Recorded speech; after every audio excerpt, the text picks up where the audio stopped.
Sekolah itu scam. Sebelum kalian ngetik isi otak IQ 78 kalian, tonton videonya sampai habis dan di sini gue akan kasih tahu kenapa menurut gue sistem sekolah itu adalah scam. Gue itu terkenal sebagai orang yang ngomong hal ini dan akhirnya jadi kontroversi. Tapi di sini gue akan jelaskan secara detail kenapa hal ini gue utarakan. Di era zaman seperti sekarang, kita punya teknologi ya di handphone itu lebih lengkap dibanding orang paling pintar zaman dulu dengan Library of Alexandria. Kita punya teknologi di tangan kita untuk melakukan apapun ya, untuk berpikir apapun, yaitu artificial intelligence. Ini bikin banyak sekali dosen-dosen kampus di luar negeri kebingungan. Karena begitu mereka ambil skripsi mahasiswa mereka taruh, oh ini ternyata nyontek AI. Dan mereka banyak menghabiskan bahkan the entire summer ya, cuman untuk hearing apakah mahasiswa ini nyontek atau enggak. Jadi hari ini ya sudah banyak sekali disrupsi yang terjadi di bidang edukasi. Kalian paham yang gua ngomong tuh selalu adalah sistem sekolahnya, bukan pendidikan.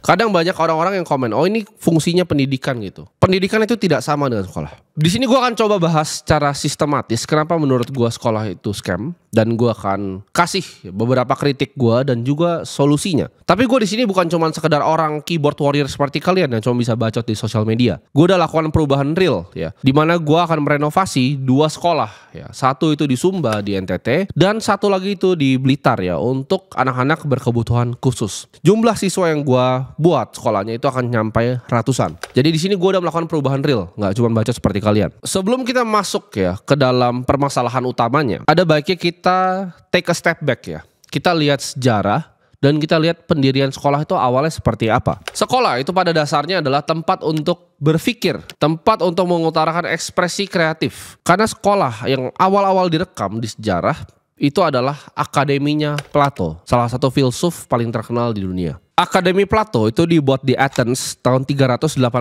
BC.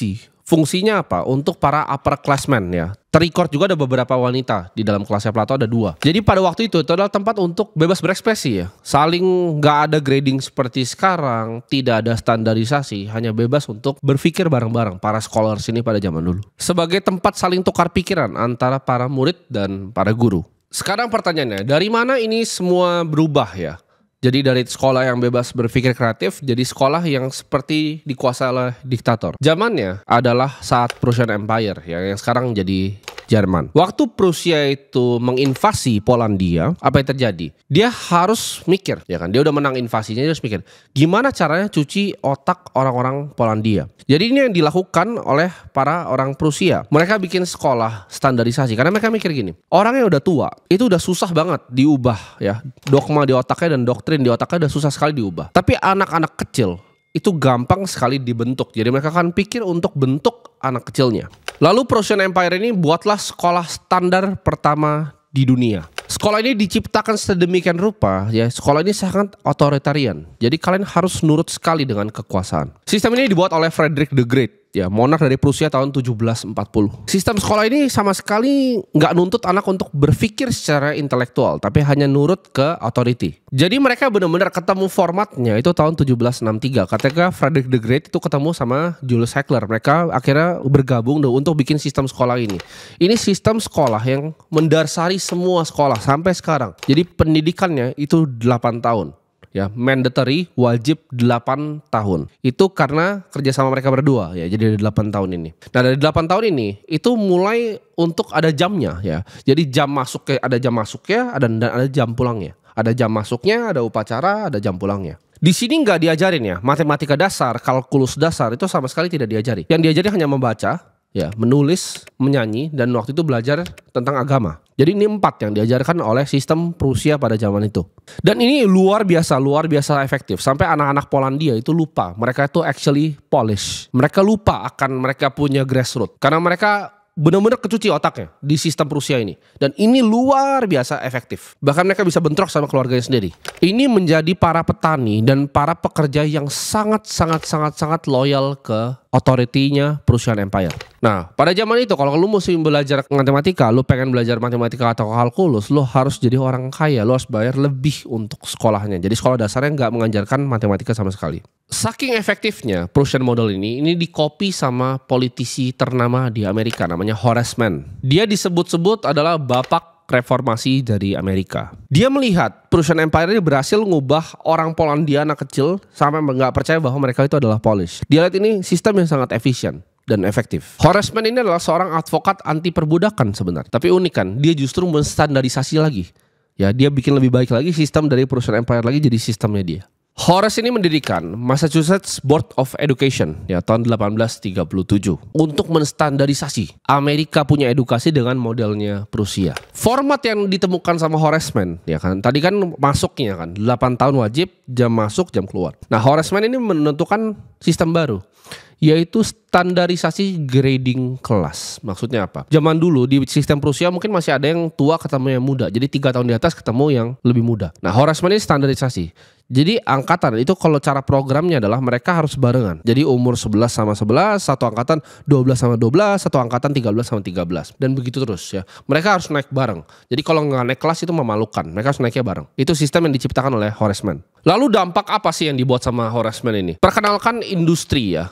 Revolusi industri tahun 1900-an. Di mana saat itu ada seorang raja bernama John D. Rockefeller. Dia adalah konglomerat minyak terbesar di dunia. Dia adalah bilioner pertama yang pernah hidup di dunia ini dan orang paling kaya sejagat raya waktu itu. Kekayaan dia dengan orang-orang yang lain, orang-orang kaya lain itu jauhnya luar biasa karena perusahaan raksasa dia yang bernama Standard Oil. Standard Oil ini kalau kita tahu sampai sekarang itu pecahannya masih banyak sekali ya. Perusahaan energi yang pecahannya dari Standard Oilnya John D. Rockefeller 100 tahun lalu. Perusahaannya masih ada sampai sekarang. Dan kalian lihat kata-kata kuncinya Standard Oil ya. Dia suka menstandarisasi semuanya. Jadi oil yang aman, standar. Dia mau pekerja juga yang standar. Dia mau semua yang standar. Makanya nama perusahaannya Standard Oil. Dan sampai sekarang influence dia, pengaruh dia di edukasi itu masih kecium sampai detik ini kita bicara. Dari yang namanya Rockefeller Foundation. Ide Horace ya, mencontek perusahaan model, dibikin sistem grading, itu bikin Rockefeller ini berpikir ada kesalahan konkret dalam sistem ini. Yaitu apa?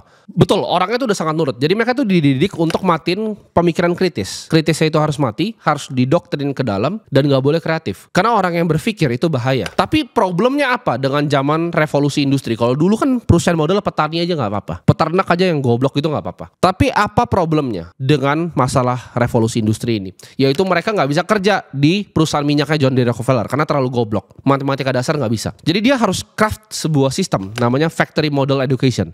Mana dia bikin ini orang anak kecil yang datang sini sama ya.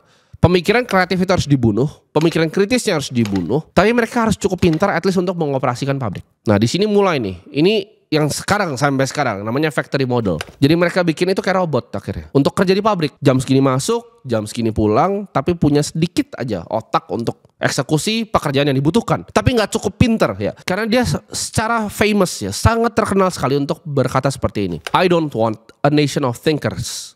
Ya, I want a nation of workers. Gue gak pengen punya bangsa pemikir, tapi gue pengen punya bangsa pekerja. Karena dia butuh waktu itu tenaga kerja untuk Standard Oil perusahaan raksasanya ini. Dia paham kalau dia bikin akademi seperti zaman Plato dan Aristoteles ya. Dimana Aristotle juga belajar 20 tahun di akademinya Plato dan bikin Lyceum sendiri. Itu bisa sangat berbahaya untuk bisnisnya. Ntar orang pintar seperti dia, ntar orang berpikir kritis. Ntar orang mikir, kenapa ya gua itu masuk jam segini dan pulang jam segini dari kantor. Kalian gak pernah tanya itu semua, kenapa? Karena itu sudah didoktrin oleh sekolah ke kalian semua. Dia ciptakan model di mana orang itu hanya bisa untuk melakukan basic factory operation. Jadi ketika orang ini mulai berpikir di luar kurikulum, dikatain bodoh. Ketika orang mulai berpikir di luar sekolahnya, nggak naik kelas kamu, dipermalukan. Itu sistem yang dipakai. Jadi society ini nurut banget. Sampai sekarang sistem penilaian factory model itu yang dibuat sama Rockefeller itu masih digunakan sampai sekarang. Kebebasan berpikir harus dimatikan, logika itu sampai level tertentu saja. Dan kalian dididik untuk telan semua yang dikasih tahu sama atasan kalian ke kalian. Guru bilang, kalau lo mau ke toilet karena harus angkat tangan ya. Angkat tangan kalian ke toilet. Kalau kalian mau masuk ke kelas, kalian berbaris. Nah, gue tuh dari dulu punya perbedaan dengan anak-anak lain. Gue selalu melihat keanehan dalam sistem ini. Ini waktu itu nyokap gue yang cerita, gue bahkan gak ingat ceritanya. Waktu di zaman TK, itu anak-anak disuruh berbaris untuk masuk kelas. Di situ gue udah mulai tanya, kenapa gue baris untuk masuk kelas? Kalau kalian tanya itu akan dibilang, oh ini tuh disiplin kalian, untuk ini, untuk itu, untuk Ini aturan, ini aturan. Dia kan lari ke ini aturan gitu. Tapi nggak ada atas lagi siapa yang buat aturannya. Ini aturan, kalian ikutin. Ini aturan, kalian ikutin. Ini aturan, kalian ikutin. Gue waktu itu kagak mau. Gue dari TK aja gue nggak mau baris. Gue pikir goblok amat. Gue ngapain gue baris beginin kuku gue. Gue masuk aja ke dalam. Gue udah mikir dari dulu ini goblok kali ya. Gue disuruh baris kayak begini. Buat apa gue baris di depan kelas? Orang gue mau belajar kok di sini. Itu sekolah bikin kalian nggak bisa berpikir kayak itu. Oh lu begitu lu salah gitu. Lu nggak boleh langsung main masuk. Padahal itu yang terjadi di dunia ini. Orang-orang yang bengis, orang-orang yang punya pemikiran lebih. Mereka kan tusuk kalian punya barisan. Mereka kan masuk duluan ke kelasnya. Lu pada masih ngantri beginin kuku, udah masuk gue ke dalam. Kalian bayangin seberapa terdoktrin ya masyarakat mau Indonesia mau negara lain terhadap sistem factory modelnya Rockefeller ini. Dia gelontorkan uang, itu so much money dilempar ke dalam ini Rockefeller Foundation untuk kerjain sekolah ini. Itu kalau kalian benar-benar tracing, kalian nggak usah percaya gue, kalian cari sendiri saja. Itu dia yang buat semuanya, standarisasinya semua dia yang buat. Dan itu dibikin sangat sistematis supaya orang itu jadi budak pabrik. Kalian bayangin, saking terprogramnya ya orang-orang ini. Sampai gue ngomong, sistem sekolah. Mereka bahkan gak bisa berpikir kritis. Mereka gak tahu bedanya sekolah sama pendidikan. Gue bilangnya sistem sekolah itu adalah scam. Yang mereka tangkap itu adalah apa? Oh, orang gak boleh punya pendidikan, kan goblok. Apa hubungannya antara pendidikan dengan sistem sekolah? Saking mereka udah terdoktrin bahwa ini adalah hal yang benar dari dulu. Oh, potong rambut ya, oh baris di kelas ya, oh kamu kalau mau ke toilet kamu izin guru ya. Ini udah jadi kayak mereka punya agama ya. Sistem sekolah ini udah kayak agamanya mereka. Jadi ketika gue bantah itu, gue bilang sistem sekolah adalah scam, mereka teriak. Mereka marah sekali karena ini, oh jangan dong, ini sama seperti anak yang baris tadi yang kukunya tunjukin. Mereka nggak pernah mau berpikir di luar apa yang diajarin di sekolah. Oke, diajarin di sekolah. Inflasi itu baik untuk mendorong orang tuh mau berbelanja ya. Karena kalau nggak ada inflasi nanti orang nggak belanja. Kata siapa? Lu belajarin dulu awal uang itu seperti apa. Seberapa gilanya inflasi itu terhadap uang. Zaman dulu ketika masih pakai bits, pakai kalung, apa yang terjadi ya? Di suku-suku itu yang trading sama Eropa, orang Eropa kira palsuin, digoblokin terus di float marketnya. Mereka baru belajar tentang inflasi. Inflasi bukan hal yang baik. Lu tahu dari mana? Inflasi itu hal yang baik untuk mendorong produktivitas. Itu uang lu aja dirampok gitu. Tapi lu gak bisa mikir ke sono. Karena itu yang diajarin di buku sekolah ya kan. Sejarah Indonesia juga ngawur semua kalau diajarin di sekolah ya. Karena itu ditulis. Tapi kalau sejarah gue bisa bermasalah nanti kalau gue urus di sini ya. Bukan ranah gue. Tapi kan pelajarin sejarah Indonesia yang ditulis di buku-buku kalian di sekolah itu ngaco semua. Peristiwa-peristiwa berdarahnya itu gak ada yang pernah ditulis di situ. Itu cuma sunshine and rainbows itu. Dan itu ditulis sama orang-orang yang mau nyuci otak anak untuk politik ya. Zaman dulu orang disuruh nonton di film. Ini pencucian otak sistemnya. Gue paham di sini gue gak ngomong untuk semua orang karena udah ada yang kena pasti factory modelnya. Jadi sini gue ngomong untuk sebagian kecil dari kalian yang masih percaya apa akan pemikiran kritis. Ini gue akan outline ya. Jadi untuk para mungkin yang ngurusin pendidikan di Indonesia bisa nonton ini. Gue udah petakan beberapa kesalahan yang menurut gue paling fatal dari sistem edukasi ini. Yang pertama, standarisasinya ya. Standarisasinya one size fits all approach ya. Dimana satu itu harus cater ke semuanya. Semuanya harus belajar 13. Ada sampai 15 gitu misalnya mata sekolah. Ada sampai 15 ya. Misalnya pelajaran harus pelajaran di sekolah. Tapi gurunya aja ada 15 gitu.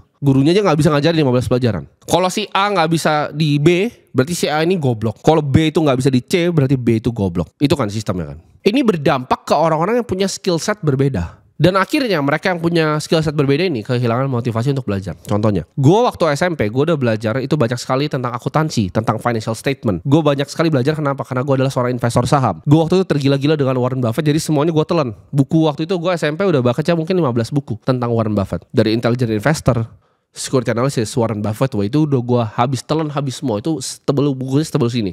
Lu ditimpuk pakai buku itu pasti mati. Begitu gue datang sekolah SMA nih, umur 16 tahun. SMA gue duduk terus ada pelajaran ekonomi. Lah, guru gue baca tuh tentang akuntansi. Harta sama dengan utang plus modal. Coba lu bayangin lu jadi gue, apa yang lu pikirin? Lu pasti mikir goblok kali ya ini pelajarannya. Di situ gue mikir ini apa sih ini yang diajarin di sini gitu. Terus gue disuruh buku besar gitu. Buat apa gitu? Kerjanya gue analisa laporan keuangan perusahaan TBK. Ngapain gue belajarin ini akuntansi dasar, persamaan dasar akuntansi. Tapi kalau misalnya gue nggak bisa di biologi, dia akan cap, oh goblok lu. Kalau gue bukan nggak bisa, gue nggak mau belajar tentang biologi. Ya, oh goblok lu. Standarisasinya itu problematika. Nah itu kritik gue. Solusinya apa? Solusinya adalah adaptive learning. Kalian coba bikin sistem yang tidak terstandarisasi, tapi cater ke tiap murid punya kemampuan. Jadi jangan karena A gak bisa B dibilang goblok. Kalau lu ngejudge ya, gimana caranya ikan dari skill dia manjat pohon, ikannya akan pikir dia goblok seumur hidup, padahal dia jago berenang. Ini yang dilakukan terus sama sistem sekolah. Kalau waktu itu mungkin gua gak diajarin persamaan dasar akuntansi, tapi gua diajarin materinya seperti di Wharton ya, business school di Wharton, ngajarin financial statements, analysis, caranya valuasi, discounted cash flow itu apa, gua mungkin tertarik dengan pelajaran. Tapi karena lu kasih gua pelajaran yang tolol, Gue gak mau belajar. Tapi apakah itu salah gue sebagai murid? Padahal gue udah belajar di luar. Salah gue sebagai murid atau sistemnya yang bobrok? Yang kedua, sekolah itu terlalu terfokus dengan teori, bukan praktek. Ketika sampai di situasi real life, murid-muridnya jadi goblok. Kenapa? Karena mereka memang buat buruh pabrik. Solusinya apa? Integrasikan life skill ke kurikulumnya. Kerjasamalah dengan para business owner lokal. Kerjasamalah dengan para community lokal. Ya, tentang skill set ini. Ya. Literasi digital, literasi finansial. Coba nih yang sekolah karyawan gue di sini, gue tanya, gue tembak ini, suruh ngomong tentang pajak, dia nggak tahu apa-apa. Makanya banyak sekali orang-orang goblok di sini yang kalian misalnya, kalian langsung main ngetik gitu. Contohnya misalnya, gue bilang sekolah itu scam. Oh ini anak anjing. Karena kalian nggak diajarin practical life skills tentang hukum. Kalian nggak paham yang kalian lakukan tuh bisa kena UITE yang bisa bikin kalian di penjara. Life skillnya bobrok, makanya goblok sekali. Ya, akhirnya masyarakat di negara ini akhirnya jadi goblok sekali. Jadi tangannya itu lebih cepat untuk maki orang di sosmed karena dia nggak paham tentang hukum. Literasi digital nggak tahu, literasi finansial juga nggak tahu. Have no idea apa itu cicilan bank. Have no idea kalian tuh tanda tangannya apa. Lu nggak paham sama sekali sistemnya apa, cara kerjanya gimana, asuransi itu apa. Literasi finansial nggak ada, digital nggak ada, begitu lulus jadi orang goblok. Yang ketiga, problem dari sekolah adalah pembunuh kreativitas dan pemikiran kritis. Ini kenapa? Karena standarisasi dari ujiannya. Dan gue akan sharing sini kenapa ini menurut gue sangat bobrok. Sebenarnya orang-orang yang di atas udah paham ini bobrok, tapi mereka nggak mau telan faktanya bahwa ini adalah sesuatu yang bobrok. Gue nih ya, gue misalnya ngajar ke kalian sekarang tentang misalnya matematika. Lu belajar di kelas gue. Kalau lu nggak bisa, gue nggak lulusin lu. Tapi problemnya apa dengan begitu? Ketika lu mau bikin anaknya benar-benar pikir secara kritis, dan semuanya itu emang ternyata aslinya goblok karena sistemnya sebelumnya, nilainya 40 semua, gue yang kena tegur. Gua dibilang sebagai guru itu nggak kompeten. Nah, ini problem besar nih, mau di dosen, mau di sekolah. Makanya menurut gua scam semua. Kenapa? Karena dosen punya KPI apa? Kelulusan mahasiswa, bos. Gimana caranya lu bisa grading mahasiswa secara objektif? Kalau KPI lu aja lu lulusin mahasiswa. Sekarang gua tanya sama yang dosen di sana. Lu bikin ujian nih. Lu pasti tahu sebenarnya goblok, tapi akhirnya lu kasih 70 juga. Kenapa? Karena kalau enggak lu yang ditegur. Nah, gimana sistemnya ini? Menurut gua separasi, ya. Separasi antara yang ngajar dan penguji. Kalau yang ngajar adalah yang penguji, problemnya apa? Yang ngajarnya sama, pengujinya sama. Sistem scam. Dia ngajarin suatu, dia yang goblok ngajarinnya. Tapi begitu ujian, aduh mahasiswanya yang tolol nih. Padahal dia ngajarin yang tolol. Ya udahlah 70. Akhirnya apa? Yang keluar dari kelasnya tolol semua. Itu yang terjadi. Jangan lu belagu, oh ini gua karena gua punya S1 jadi gua pinter. IQ lu masih jongkok sama gitu. Kenapa? Karena lu dilulusin sama sistemnya. Selama ini gak dipisah. Gak akan works. Kalian bikin holistic based approach itu, nggak cuma tes yang standarisasi seperti itu. Buatlah lebih banyak project based assignment. Keempat, ya, kurikulumnya outdated, ketinggalan bos kurikulumnya. Ngajarinnya apa di dunia udah apa, ngajarinnya apa di dunia udah apa. Ikuti perkembangan teknologi, ya. Integrasikan teknologi di dalam pendidikan. Karena selama kejar-kejaran gini dan ketinggalan terus ya buat apa belajar? Ketika lu lulus udah beda semua dunianya. Lu ambil kuliah nih. Lu ambil kuliah sistem informasi atau apa. Lu keluar yang dipakai toolsnya udah beda sama yang diajarin di sekolah. Udah gak ada gunanya semua. Lu akhirnya harus ambil course lagi di Udemy begitu. Terus fungsinya lu masuk ke kampus apa? Gak ada jawabannya. Cuma buat selembar kertas. Itu adalah bukti lu lulus dari sekolah atau lulus dari kampus. Bukan berarti lu pernah belajar. Kelima, problematika dengan guru. Ya, guru itu pasti karena gue paham ya. Gue sangat angkat topi dan gue salut kepada guru-guru yang ada di sana. Pekerjaan itu sangat sulit, ngurusin anak-anak yang keterlaluan gitu. Caranya gimana? Simple ya. You pay peanuts, you get monkeys. Naikin insentif para guru. Kalian naikin gaji guru di Indonesia. Itu akan bikin kualitas lebih bagus. Karena guru-guru ini ntar burn out. Lu bayangin gimana caranya lu ngajar 30 anak. Ketika lu mikir pulang itu harus bayar cicilan rumah. Nggak bisa. Lu mau main kucing-kucingan kayak gini, ya chicken and egg kayak begini, ini nggak akan ketemu jalan ujungnya. Kalau lu bayar murah terus gurunya, kualitasnya tambah bobrok, anak yang lulusan tambah goblok. Jadi naikin gaji guru di Indonesia. Training guru bagusin, naikin gajinya, berikan fasilitas lebih ya. Karena guru ini adalah ujung tombaknya justru dari pendidikan di bangsa ini. Simple kan sebenarnya, tapi kenapa nggak pernah dilakukan ya? Karena duitnya habis dimakanin para tikus berdasi. Ini gue serius, lu beresin 5 hal ini ya. Selesai menurut gue masalah pendidikan. Dan gue gak akan ngomong sekolah itu scam lagi. 5 doang problemnya. Dan ini udah gue outline sangat jelas secara sistematis. Terserah mau di apply atau enggak. Gue mengalami kesulitan untuk edukasi orang di sini. Literasi sempit banget. Gak bisa gue lemparkan sebuah pemikiran gitu. Sekolah itu scam, terus langsung diserang gitu. Kalian gak bisa duduk mikir dulu gitu loh. Apa sih maknanya? Lawan budak factory model ini sulit sekali gitu. 2020 gue masuk ke restoran gitu. Gue makan sama nyokap gue, tiba-tiba ada kaca. Gue tanya dong, ini kacanya apa? Oh itu standar karena ada ini, karena ada virus. Kamu harus pakai kaca. Gue pikir lu gila ya, gue napi apa di sini? Itu gue kayak napi bos. makan sama nyokap gue kayak napi. Ada kacanya. Terus masuk lift pantat-pantatan begini, ngadep belakang semua. Emang cara kerja virus kayak gitu lu goblok ya? Orang-orang semua. Kalian pikir gak sih? Kalian pikir cara kerja virus tuh kayak gitu ya? Kalau lu emang kena virusnya terus lu di lift, semuanya bisa gak kena dengan lu pantat-pantatan begini. Lu memang bodoh gitu, udah bodoh, benar-benar bodoh. Dan itu sulit sekali gue untuk edukasin. Lu kira dengan gitu orang bisa mati gitu karena oh ini bahaya jadi gue pantat-pantatin gitu di lift. Terus gue makan kayak napi gitu biar nggak kena gitu virusnya. Coba kalian pikir aja, pikir baik-baik aja. Pikir coba. Ya mungkin ini harapan terakhir gue ya, 1,2 juta sekian orang yang suka nonton di sini ya, yang masih mau berpikir kritis, yang masih mau punya kreativitas di otaknya. Tapi kalian akhirnya paham di sini kenapa gue bilang sekolah itu scam. Udah gue kasih solusinya. Gue nggak cuma bacot, gue buat juga sekolah. Nanti gue mau buat 100. Gue udah keluarin miliaran dari kantong pribadi gue. Jadi tolonglah buat yang di atas sana benerin sistem pendidikan ini.